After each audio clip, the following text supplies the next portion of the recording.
This program is rated PG. It contains themes and scenes which may not be suitable for very young audiences. Parental guidance is advised.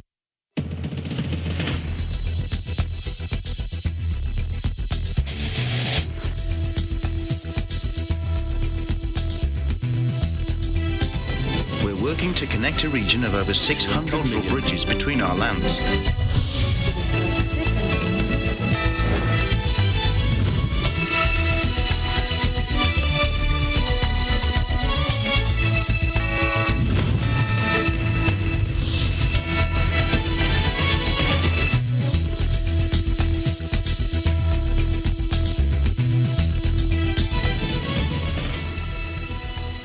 Good afternoon, I'm Alma Angeles. Welcome to ASEAN in Focus. We're coming to you live from Manila and Indonesia. Hello, December. Hello, Alma. Good afternoon to you and to all the televiewers. I'm bringing you the news in the dynamic ASEAN region. On today's headlines,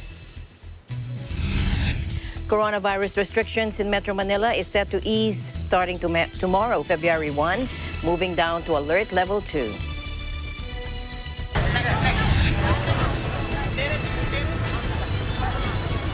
Devastating floods that hit Malaysia in recent weeks cost about 1.4 billion in losses, with widespread damage to homes, businesses, and factories. And Marine forces from the Philippines and the U.S. would test today their level of interoperability and capability in amphibious operations as the ongoing Marine Exercise, or MAREX 2022, shifts to the waters of Palawan. The Iglesia ni Cristo held its humanitarian activity named Clean Up Drive in Thailand, Vietnam, and Cambodia.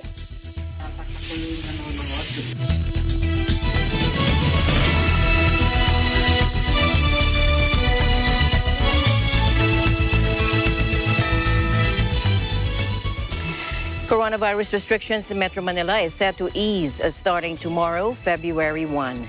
The capital region is set to revert to alert level 2 as the number of COVID cases decrease. 7 other provinces will also be placed under the more relaxed alert level.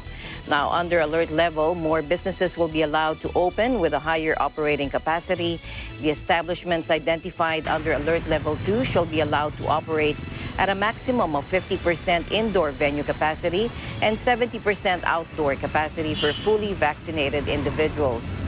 These MICE, or meetings, incentives, conferences, and exhibitions, venues for social events, tourist attractions, amusement parks, recreational venues, cinemas, and movie houses, in-person religious gatherings, dine-in services, limited face-to-face or in-person classes, fitness studios, gyms, and venues for individual non-contact exercise and sports. Contact sports approved by LGUs, fun fairs, and karaoke, bars, and concert halls and theaters. Under alert level 2, intrazonal and interzonal movement shall be allowed. However, local government units may impose reasonable restrictions subject to evaluation of their respective regional IATF. Under alert level 2, meanwhile, these are not allowed to operate, namely casinos, horse racing, cockfighting, and operation of cockpits, lottery and betting shops, and other gaming establishments, except as may be authorized by the IATF or the Office of the President. Government agencies and instrumentalities shall remain to be fully operational and shall adhere to at least an 80% on-site workforce under alert level 2.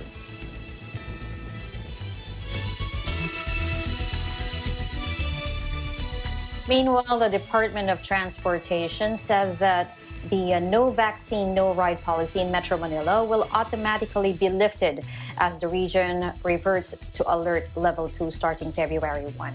The Department of Transportation, to recall, said the temporary no vaccination, no ride policy was designed to protect everyone and avoid an economically damaging shutdown of the public transport system during the latest spike. Rights groups, including Amnesty International, slammed the policy, but the department repeatedly pointed out that road users were only prohibited on public transportation. Meanwhile, Metro Manila is now at moderate risk for the coronavirus or COVID-19 from a high-risk case classification. That according to a health official. Here's Health Undersecretary Maria Rosario Vergere. Let's listen in. Bumaba na po ng husto ang ating mga kaso at nakarating na tayo sa moderate risk case classification. Yun naman pong sa ibang lugar, katulad po ng aking naipahayag kanina, atin pong nakikita na, no, even in the NCR plus areas, katulad po ng Cavite at saka ang Laguna, napunta na rin po sila sa moderate risk. Meron na lang po tayong mga binabantayan ngayon, especially ang Visayas and Mindanao, na ngayon natin nakikita yung pagtaas ng kaso.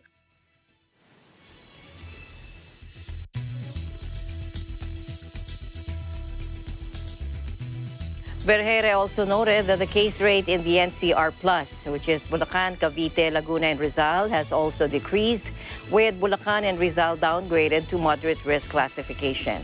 She said the Department of Health is monitoring the situation, as we heard earlier, in Visayas and Mindanao, particularly in regions with the highest cases, which is Western Visayas, Central Visayas, and the Davao region.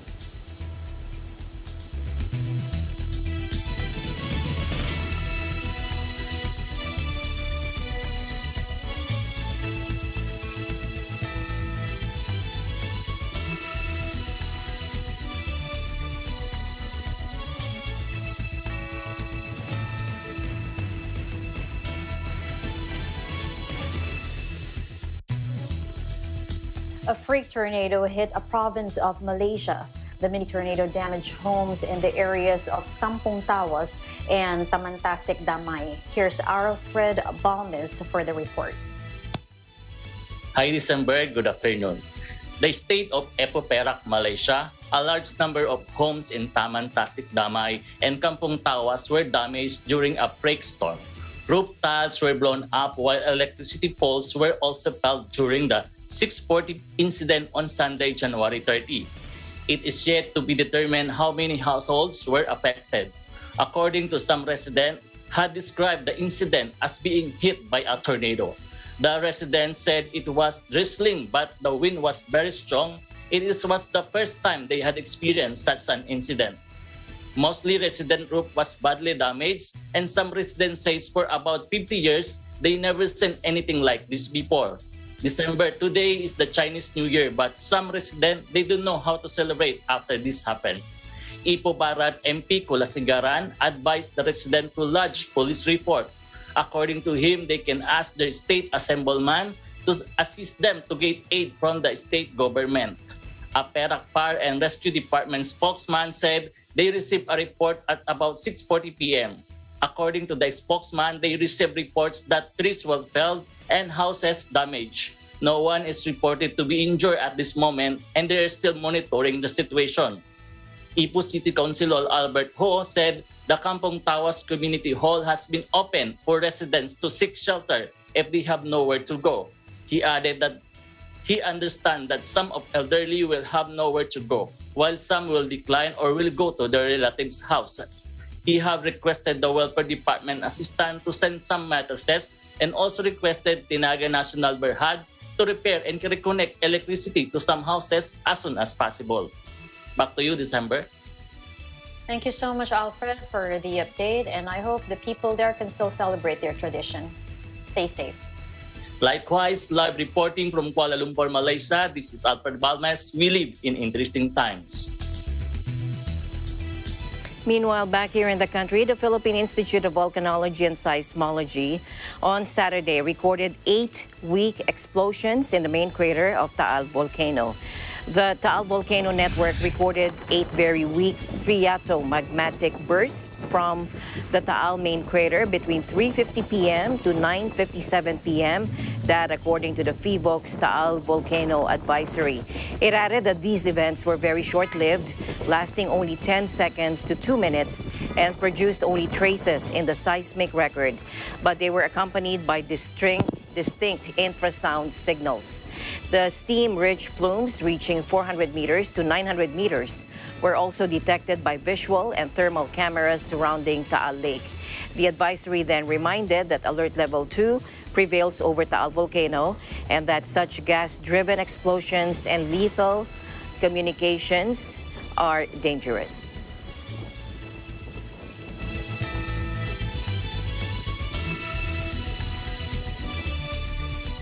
And still in Malaysia, devastating floods that hit Malaysia in recent weeks cost about 1.4 billion in losses, with widespread damage to homes, businesses, and factories.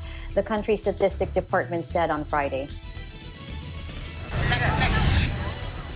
Heavy monsoon rains triggered the country's worst flooding in years from mid-December to early January, with about 50 people killed and 125,000 forced from their homes. The disaster caused losses amounting to 6.1 billion ringgit, or $1.45 billion. The government statistics department said in a report. About half of those losses occurred in Selangor, Malaysia's wealthiest and most populous state, which encircles the capital, Kuala Lumpur.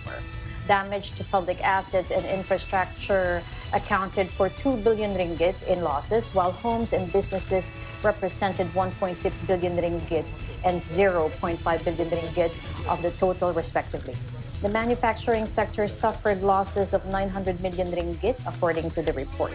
Malaysia suffers annual flooding during the November to February monsoon season, but this year's were particularly damaging, with some pointing to climate change for worsening the disaster.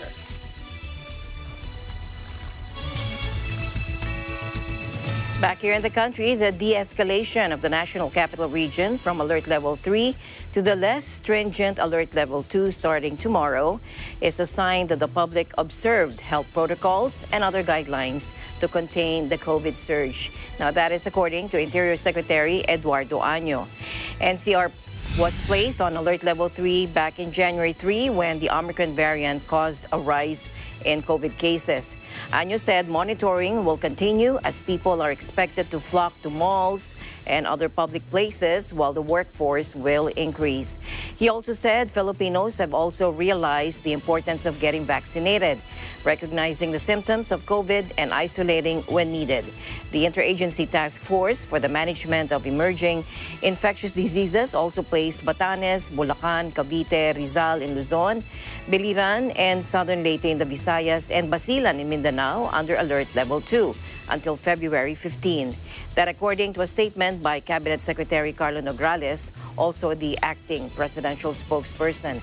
Aside from the general guidelines, local government units may impose other restrictions subject to evaluation.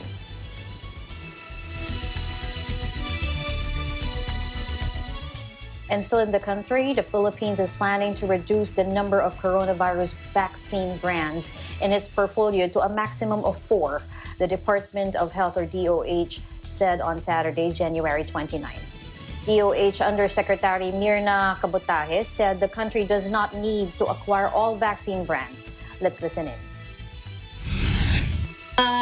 Naglabas na kami ng panuntunan na yung Sputnik Light pwedeng first dose, second dose, at pwede na ring pang-booster, at pwede na ring i-booster yung heterologous, yung ibang AstraZeneca at mRNA vaccine. Hindi na po tayo bibili sa aking pagkakaintindi ng Sputnik vaccine.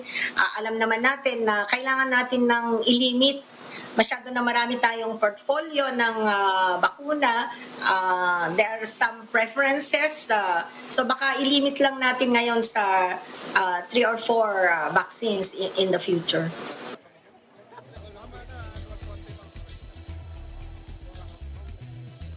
Meanwhile, select sites will pilot the vaccination of lower-dose Pfizer jabs for the 5 to 11 years of age group on February 4 and 5.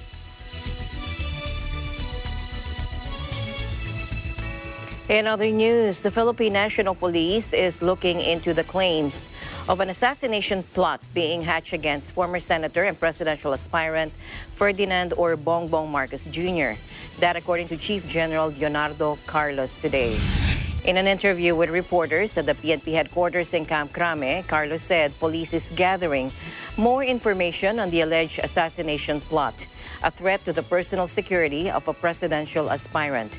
Earlier, Department of Justice Secretary Menardo Guevara said the agency's Office of Cybercrime had received an online tip on the alleged kill plot.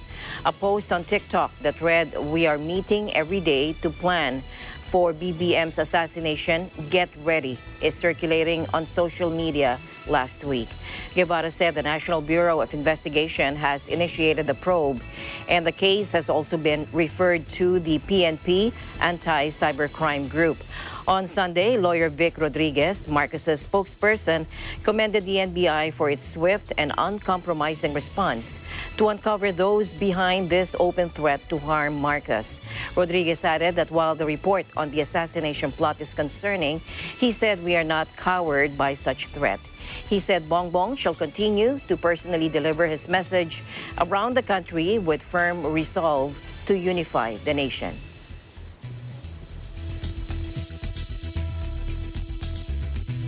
Presidential aspirant Ferdinand Bongbong Marcos Jr. dominated another pre-election survey, said an announcement from his camp over the weekend. The survey conducted by the Issues and Advocacy Center made public on Tuesday showed that 51% of the respondents would vote for Marcos Jr., the Partido Federal ng Pilipinas or PFP standard bearer. It was an 8% increase from the December 2021 edition of the survey. According to their center's director, Ed Malay, the Pulso ng Pilipino survey was conducted from January 10 to 16, 2022, with 2,400 respondents.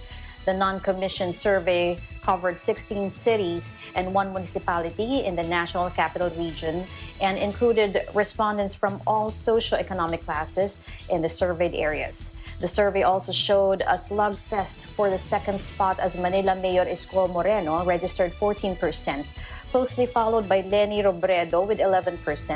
Senator Manny Pacquiao completed a statistical three-way tie with 10%.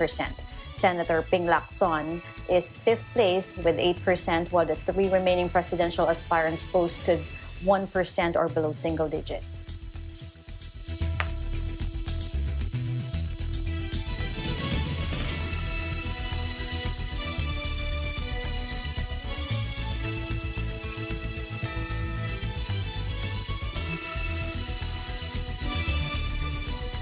And the news continues here on Eagle News. We'll be right back.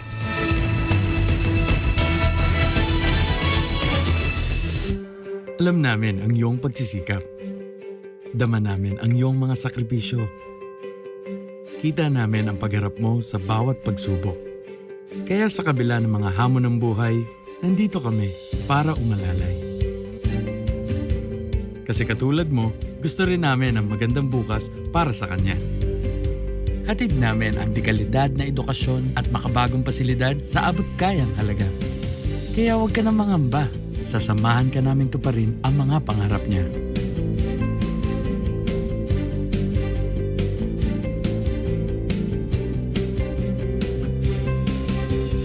Maaasahan mong sulit dito ang mga pinagsikapan mo. Sa aming mga makabagong pasilidad at sistema ng edukasyon,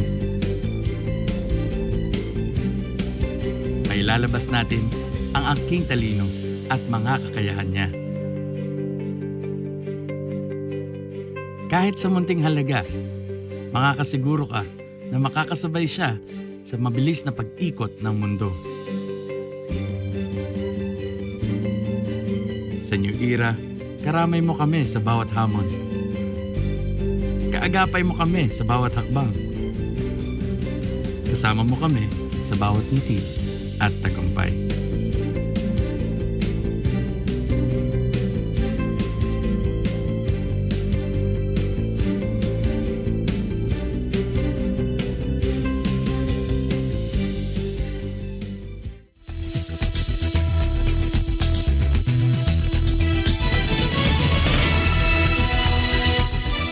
Welcome back. A United Nations official said Laos police have made their second biggest single seizure of illegal drugs, uncovering 36 million methamphetamine pills. Take a look. The UN Office on Drugs and Crime Regional Representative Jeremy Douglas said 4 people were arrested in connection with a drug bust in the town of Waishai on Wednesday, and authorities also found 500 kilograms of crystal meth. Thai media reported that heroin and a shotgun were also found during the night raid. Douglas said the meth tablets were believed to be destined for Thailand, but the ice was intended for higher value markets, including Australia. The raid in the northern province of Bokeo named 3 months after officers netted Asia's biggest ever haul in the same area with 55 million meth pills found in a beer truck. Laos is part of the Golden Triangle, covering the border areas with Myanmar and Thailand that has for decades been a hub for Southeast Asia's lucrative drug trade. Since Bangkok ramped up border patrols to stop the spread of coronavirus, Laos has become a gateway for traffickers moving meth out of Myanmar's troubled Shan state across the Mekong River into Thailand.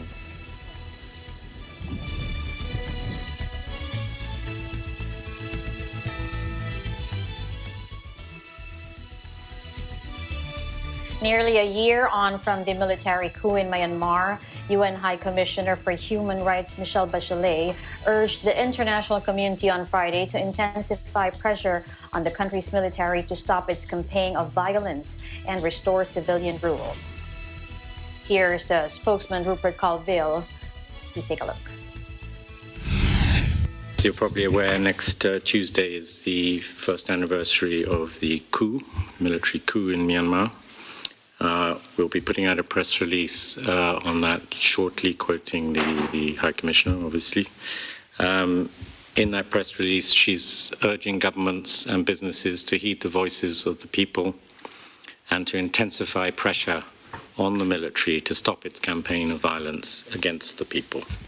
She notes that, and I quote, 1 year after the military seized power, the people of Myanmar, who have paid a high cost in both lives and freedoms lost, continue to advocate relentlessly for their democracy. It's time for an urgent, renewed effort to restore human rights and democracy in Myanmar and ensure that perpetrators of systemic human rights violations and abuses are held to account. Ms. Bachelet relayed chilling accounts of journalists being tortured, sham trials of political opponents, and indiscriminate attacks, including airstrikes on populated areas. And the UN Human Rights Office has documented on a daily basis gross human rights violations, mostly committed by security forces, including village burnings, mass arrests, summary executions, and the use of torture, all built on impunity.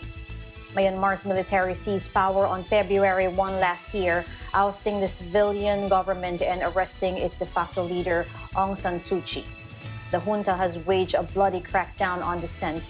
The UN Human Rights Office said that since the coup, at least 1,500 people had been killed by the military in a brutal effort to crush dissent, while thousands more would have been killed in the wider armed conflict and violence.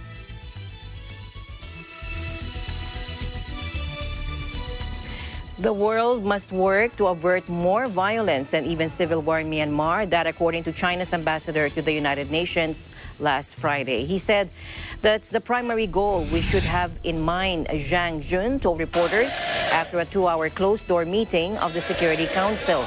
He said the new UN Special Envoy for Myanmar, Noeleen Heyzer of Singapore, has asked the ruling junta in that country for permission to visit. Zhang said we need to give her some more time, and she's talking to all the relevant parties. She has also requested for that, and there's hope that she can get it.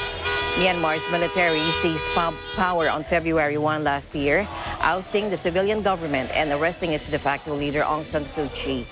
The junta has waged a bloody crackdown on dissent, and the UN Human Rights Office said that since the coup, at least 1,500 people had been killed by the military in a brutal effort to crush dissent. Thousands more would have been killed in the wider armed conflict and violence. The Deputy British Ambassador James Kariuki said the Special Envoy expressed the desire during the Council meeting to go to Myanmar soon.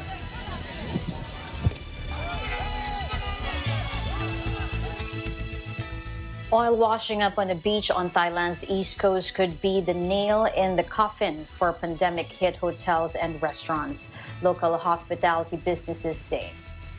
Let's listen in. การขูดเอาหน้าทรายก่อนขูดที่น้ำมันติดหน้าทรายขูดให้ลึกไปจนหมดคราบน้ำมันแล้วก็ทำการบรรจุถุงแล้วก็ทำการเคลื่อนย้ายออกไปนะ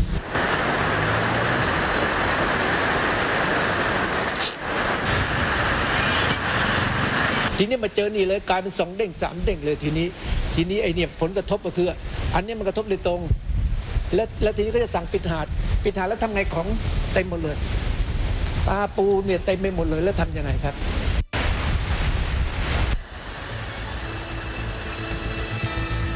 At least 60 tons of crude leaked off the coast of Rayong province.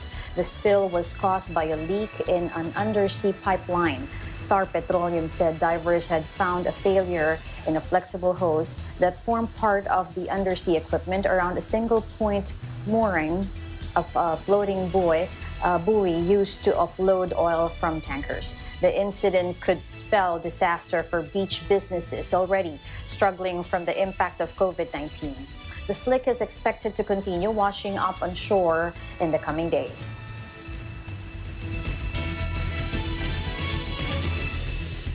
Back here in the country, Marine forces from the Philippines and the United States would test today their level of interoperability and capability in amphibious operations as the ongoing Marine Exercise 2022, or MAREX, shifts to the waters of Palawan.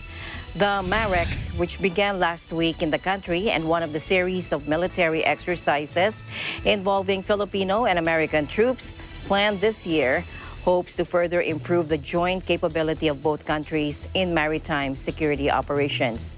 The training, which is being held under the overall auspices of the Mutual Defense Treaty and governed by the Visiting Forces Agreement, involves Filipino Marines and their U.S. counterparts, as well as American sailors.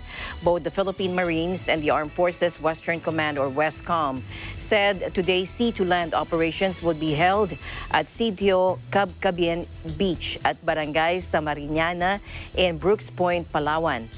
The seaborne operations are just part of the war games, which include amphibious assault coordination and execution, subject matter exchanges, and integrated maritime operations, such as search and seizure and tactical maneuvering.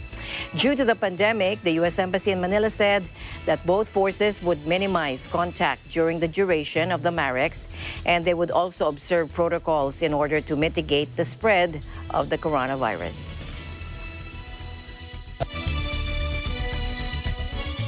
In Vietnam, the Ministry of Natural Resources and Environment, or MONRE, and the United States Agency for International Development, or USAID, formalized their partnership on addressing the complex challenges of climate change and environmental pollution through a Memorandum of Understanding, or MOU. With its long, densely populated coast, Vietnam has been ranked by the World Bank as among the top 5 countries likely to be most affected by climate change.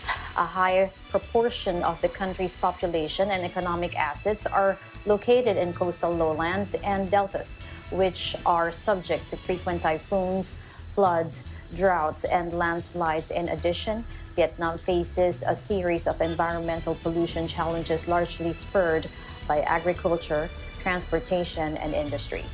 USAID's collaboration with MONRE will focus on air quality management, integrated water resource management and water security, conservation and sustainable use of biological diversity, ocean plastic, solid waste management, and recycling and reduction of emissions responsible for climate change.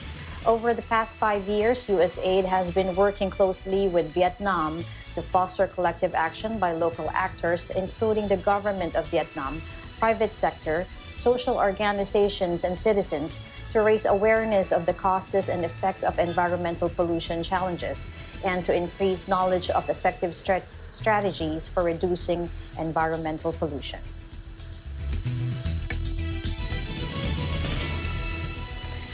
The Department of Health on Saturday said preparations for COVID vaccination rollout of children ages 5 to 11 years old are well underway. Take a look.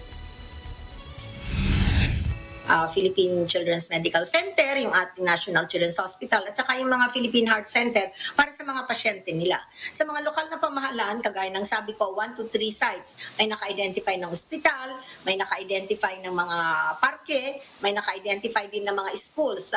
Pero kahit saan sila ilagay, no? I think there was even a proposal for Manila Zoo, para kailangan handa yung area for whatever happens during the immunization para na maging pleasant yung ating experience ng ating mga kabataan.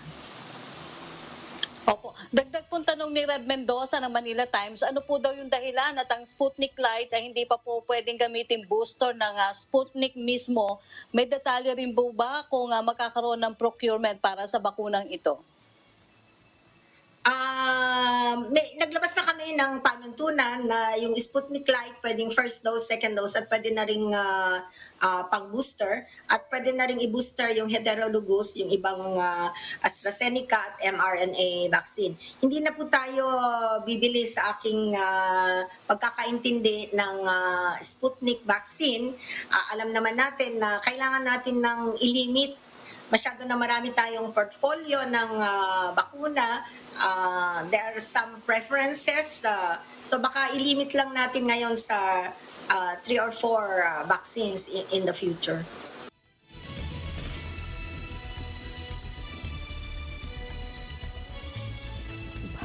Kabutahe said that instead of first vaccinating children with comorbidities, like with minors aged 12 to 17 years old, vaccination sites should forgo that policy. Meanwhile, DOH Undersecretary Maria Rosario Vergere said in a presentation last Friday that the vaccine to be used in the vaccination of the younger age group is Pfizer, which the Food and Drug Administration issued an emergency use authorization for.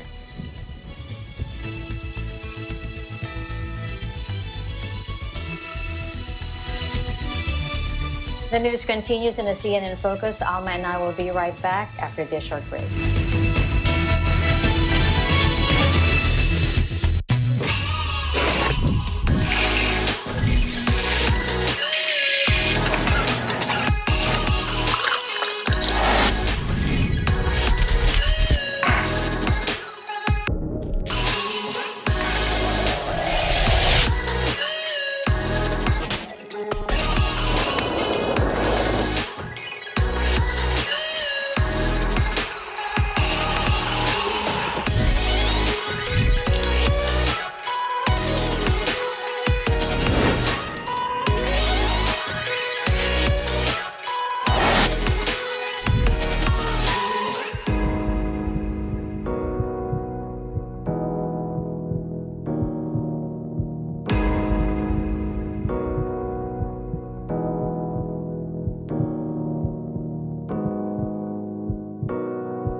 Kapag ayaw, may dahilan. Pag may module, nakasimangot pa. Parang ikaw.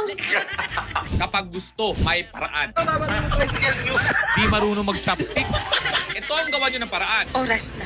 Acting, alamin. Kung ano-ano pinagsasabi mo dyan. Ang hula nyo ay isang 6-time NBA champion. Ano ba yan? Wait lang kasi. Di okay. Bakit tayo uminom ng tubig? Hindi ko alam. Hindi mo alam. Hindi ko natanda. Diyan nagsisimula ang trust issues eh. Funniest nakaball videos.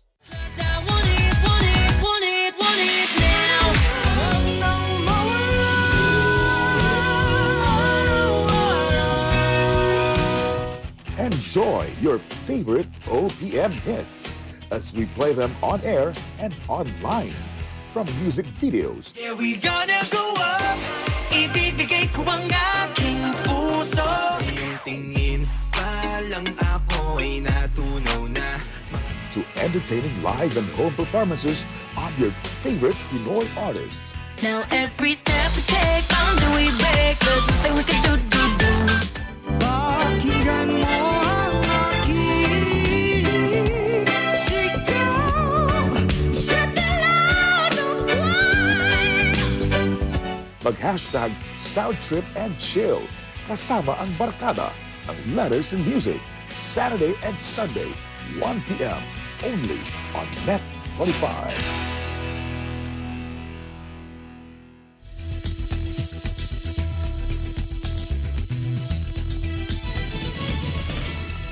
And welcome back to the program.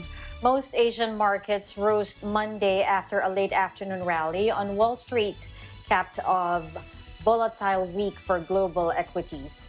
Though traders remain nervous about the Federal Reserve's plan to hike interest rates as it battles surging inflation.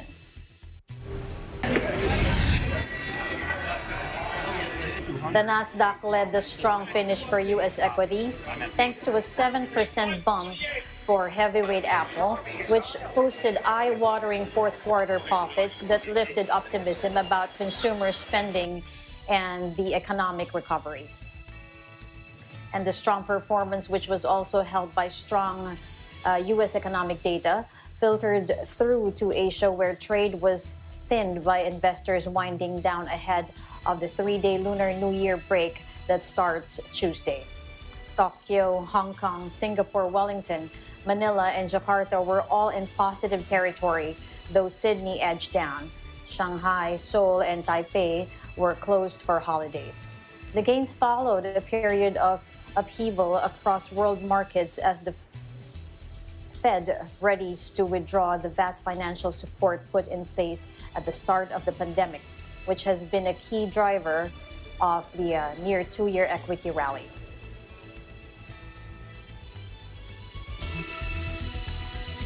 Here in the country, Presidential Advisor for Entrepreneurship, Joey Concepcion, welcomed the government's move to ease restrictions in the country. Let's listen in.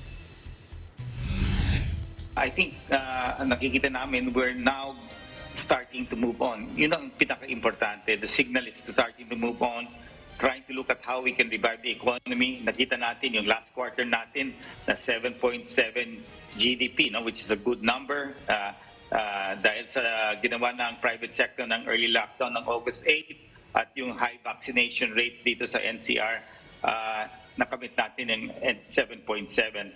Now, in this coming quarter, the first quarter, syempre, dapat tuloy-tuloy yan. Hindi lang pwedeng yung last quarter of last year lang maganda. Dapat itong first quarter of this year should have a good start. So hopefully, we can come close to 6%, hopefully, fingers crossed, or even better, no?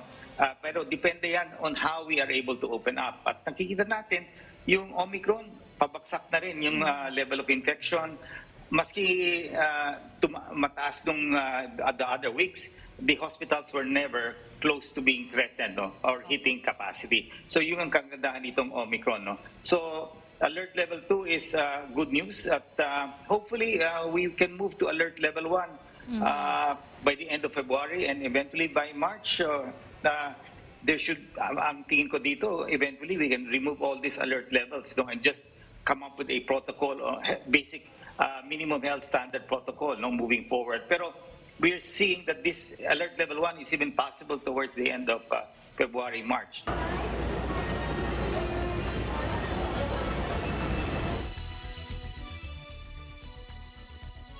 Foreign arrivals must have a certificate of negative SARS-CoV-2 test result by RT-PCR or RT-LAMP technique, issued within 72 hours before entry, except for children under the age of 2, and make health declaration. When entering Vietnam, they must install and use the Health Declaration application, or PC COVID, to make health declaration and monitor the health in accordance with Vietnam's regulations. The entrance with a full vaccination certificate or COVID-19 recovery proof.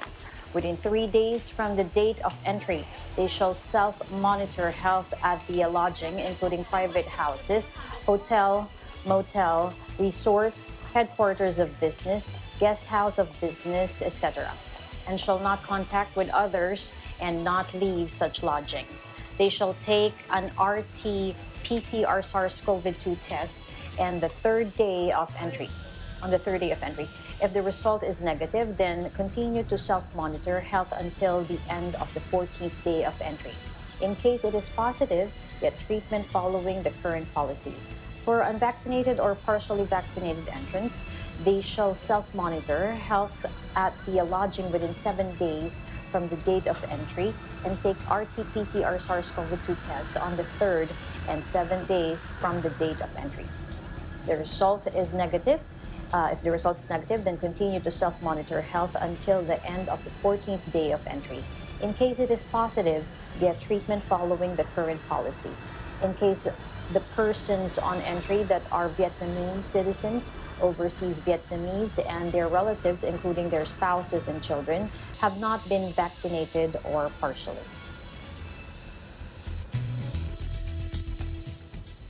Staying in Vietnam, there were 13,694 COVID cases for the date of January 30, bringing the national caseload to 2,263,053. According to VGP News, that on the same day, the ministry reported 55,018 new recoveries, taking the total number of recovered cases to 2,017,615. The ministry also announced a further 121 fatalities, raising the nation's COVID death toll to 37,668 or 1.7% of the national infection tally. The nation has administered 181,118,415 vaccine doses, an increase of 223,939 COVID doses from Saturday.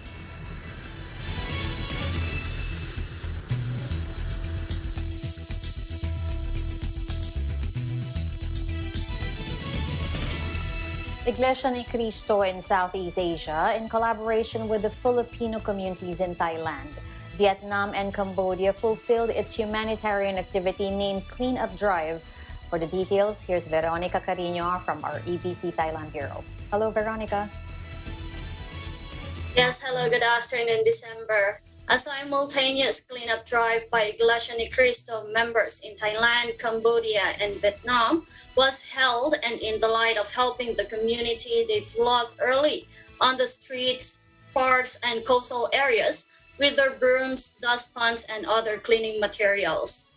Brother Willandi Regalado, as the district supervising minister, together with the ministers and cooperation of the FYM Foundation and the CFO organization, launched a cleanup drive activity.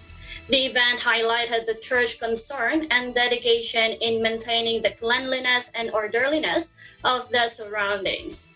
Activities such as this not only helps the environment, consequently, it also ensures the safety of the community from acquiring harmful diseases such as dengue and diarrhea.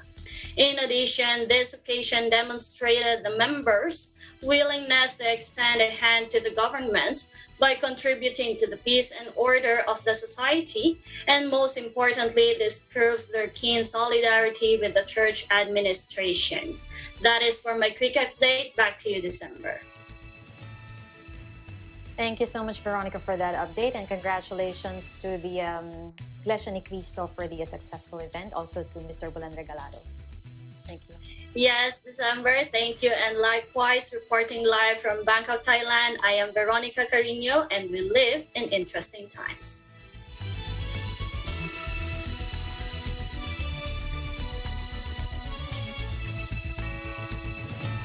Indeed, thank you to the bureaus of Thailand, Vietnam, and Cambodia and the Iglesia ni Cristo, of course, for having that successful event held there in Southeast Asian countries. Thank you very much. And thank you, December, for keeping me company as always here on ASEAN in Focus. My pleasure, Ms. Alma. Thank you. And that's the latest news in the dynamic ASEAN region. I'm December Paras of EBC Indonesia Bureau, and we live in interesting times. Special shout out to Brother Willandi Regalado. Hello po. Thank you always for supporting us. And that's it for today's broadcast. We'll see you back tomorrow, same time, same place. Here on ASEAN in Focus, stay in the news. I'm Alma Angeles. We live in interesting times.